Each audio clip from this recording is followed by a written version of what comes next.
The Degree of My Own Consent by Elle Spoken. I have a question. At what point did survival start getting mistaken for consent?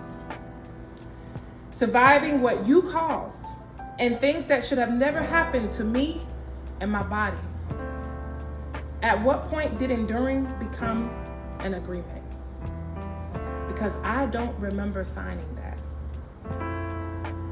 Not one contract that said my silence would be rewarded more than my truth. Not one contract that taught me to sit at tables where I was invited but never considered. Given a seat but never given power. Present but never centered.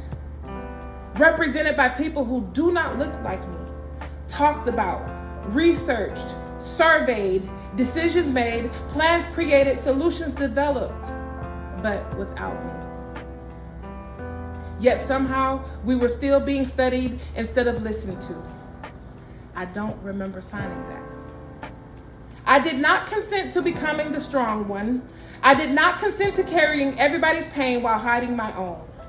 I did not consent to translating my humanity into something more digestible for other people. You don't want my truth, but you want my consent. I did not consent to shrinking, but I adapted. There's a difference. See, Black women, Black girls, and Black femmes, we learn early that adoption looks a lot like agreement from the outside. We smile, we endure, accommodate, overachieve.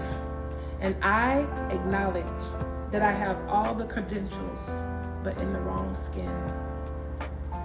So we learn to forgive. Again, and again. And somehow between survival and expectation, people start believing that we chose this. But they never ask us what it costs. The cost of being the strong one.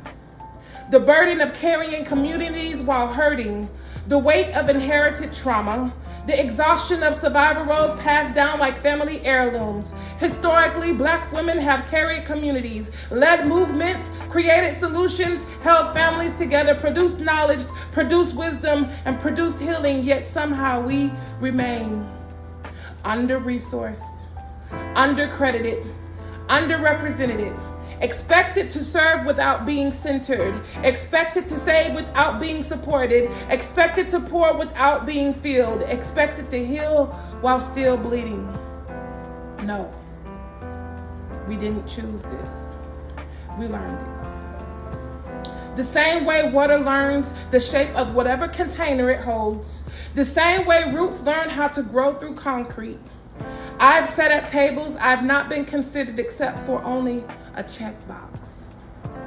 What if the problem was never the invitation? What if the problem was the table? We never designed these tables, and they were never designed for us. Yet somehow we actually built them. We grew the food. We wrote the recipes. We carried the chairs. We cleaned the room. We held the meeting together. Our essence, our touch. Then they asked us to be grateful for a seat. No. I don't want a seat. I want ownership. I want authority. I want authorship. I want agency. And I want us centered as creators, researchers, leaders, healers, architects of solutions, creators. I want spaces where Black women, Black girls, and Black femmes no longer have to prove their pain, justify their expertise or their experience, earn their humanity, or ask permission. Our resume is not our skin nor our gender. It is my name. I acknowledge that I have all the credentials, but in the wrong skin. Everyone underneath the sound of my voice, hear me. Your resume is strong. You are the resume. You are the agreement. You are the consent. Boundaries are not betrayal, so honor them. Rest is not laziness, so rest. Joy does not have to be earned through suffering. So I revoke my signature. From every contract my soul never agreed to, I withdraw my consent from silence, from shrinking, from proving, from performing, from carrying what was never mine. I revoke my consent to proving my worth. I revoke my consent to earning my humanity. I revoke my consent to surviving when I deserve to live. I'm here and I deserve to be here.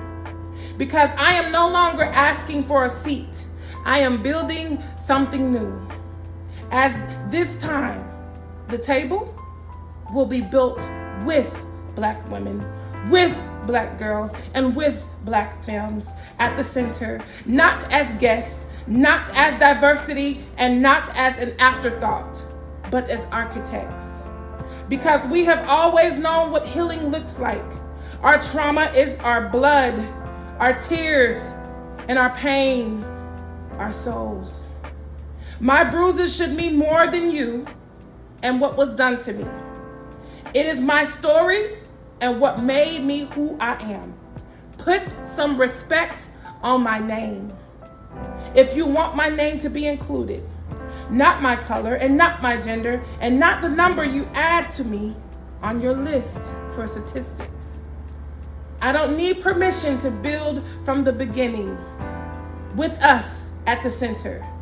I don't want a seat. I want ownership. And that is the degree of my own consent.